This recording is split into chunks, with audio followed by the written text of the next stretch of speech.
Film production can be a really dangerous business.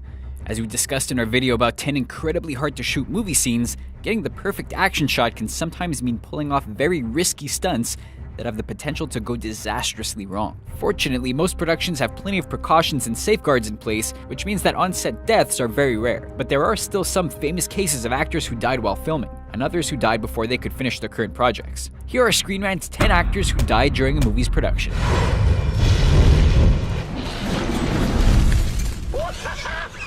Heath Ledger. The Dark Knight actor Heath Ledger sadly didn't live to enjoy the critical acclaim and his Academy Award for Best Supporting Actor, as he died of an accidental prescription drug overdose 6 months before The Dark Knight arrived in theaters. The Joker wasn't Ledger's final role though. At the time of his death, Ledger was a little over a month into filming Terry Gilliam's fantasy film The Imaginarium of Dr. Parnassus, in which he played a central role. Following the actor's death, Gilliam came up with the idea of having Ledger's character change his appearance and enlisted the help of Johnny Depp, Jude Law, and Colin Farrell to take over the role in scenes that Ledger hadn't yet got around to filming. Who are you, dear? With their help, the Imaginarium of Dr. Parnassus was completed and became the final piece of Ledger's legacy. John Eric Hexum. There's a dangerous misconception that guns loaded with blanks are harmless, when the truth is that blanks can do a whole lot of damage when fired at very close range. This was the fate that befell John Eric Hexum on the set of the CBS action-adventure series Cover Up, in which he played a CIA agent working undercover as a model. During a filming delay, Hexum began jokingly playing Russian roulette with a .44 Magnum loaded with blanks. The gun was pressed right up against his temple when it went off, firing the wadding from the blank into Hexum's skull, causing a massive brain hemorrhage. After being declared brain dead, Hexum was eventually taken off life support.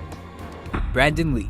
The vigilante superhero movie The Crow has become a cult classic since its original release in 1994, but the film is notorious for another reason. Brandon Lee, son of Bruce Lee, played the movie's main character, Eric Draven, a rock star who's brought back from the dead to avenge his own murder and the death of his girlfriend. In a scene where Eric returns home to find his girlfriend being attacked, actor Michael Massey fired a prop gun at Lee, not knowing that the prop crew had accidentally left a fragment of a real bullet inside it. The bullet struck Lee in the abdomen, and despite being rushed to the hospital and undergoing 6 hours of surgery, the wound cost him his life. Lee was just 28 years old. Paul Walker.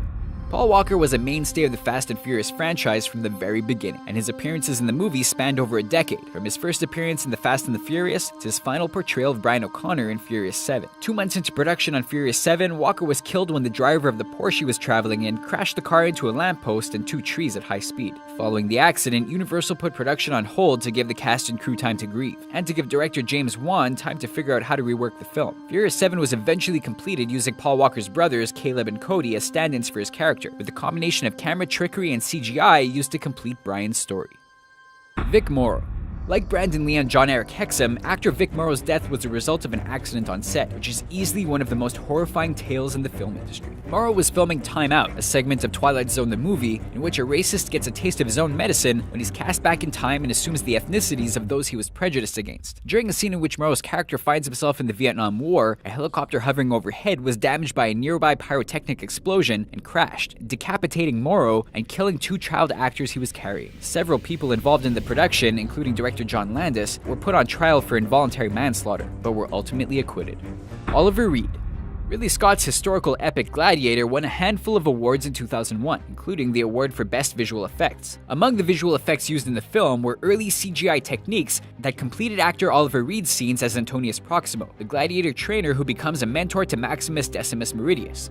Are you not entertained? Reed died of a heart attack towards the end of filming, and his character's fate was rewritten so that instead of surviving, Proximo sacrifices himself in order to buy Maximus time to escape. To complete his remaining scenes, a body double was used and a CGI mask was placed over the body double's face to create the illusion of Reed being present. It was an Oscar-worthy effect, especially for the time, and a powerful final role for Reed.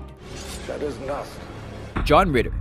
John Ritter first made a name for himself as one of the leads on the ABC sitcom Three's Company in the 1970s and 80s, and by the early 2000s, he'd gone from TV Bachelor to TV Dad in another ABC sitcom, 8 Simple Rules, in which he played a strict but affectionate father, Paul Hennessy. During filming of the show's 2nd season, Ritter fell ill due to a heart defect called aortic dissection, which was initially misdiagnosed as a heart attack. Despite efforts to save him, Ritter died in a hospital later that day. His death was written into the show, with the Hennessy family finding out that Paul had collapsed while grocery shopping.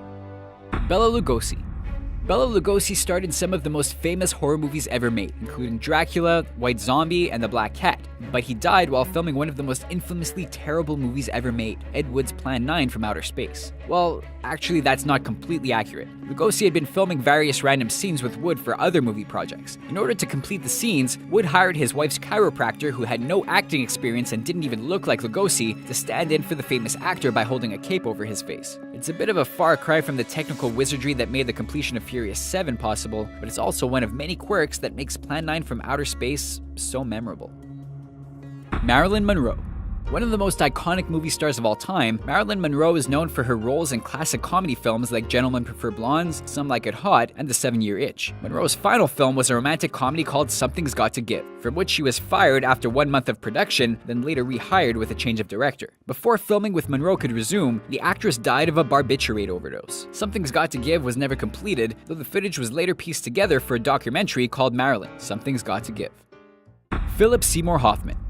Philip Seymour Hoffman was a highly respected actor who in 2006 won an Oscar for playing the title role in Capote. In more recent years, audience became familiar with Hoffman as Plutarch Heavensbee, the head game maker of the Hunger Games. Sadly, after decades of sobriety, Hoffman suffered a relapse into the drug addiction that had plagued him in his younger years. And with just a week of filming left on the Hunger Games Mockingjay Part 2, the actor died after taking a mix of heroin, cocaine, amphetamines, and benzodiazepines. Director Francis Lawrence decided not to try and complete Hoffman's performance using CGI, and Plutarch Heavensbee was instead written out of the scenes that Hoffman had yet to shoot. These are just a few of the more memorable instances of actors dying midway through production, but there are more examples out there. Let us know in the comments which actors you miss most, and don't forget to subscribe to our channel for more videos like this one.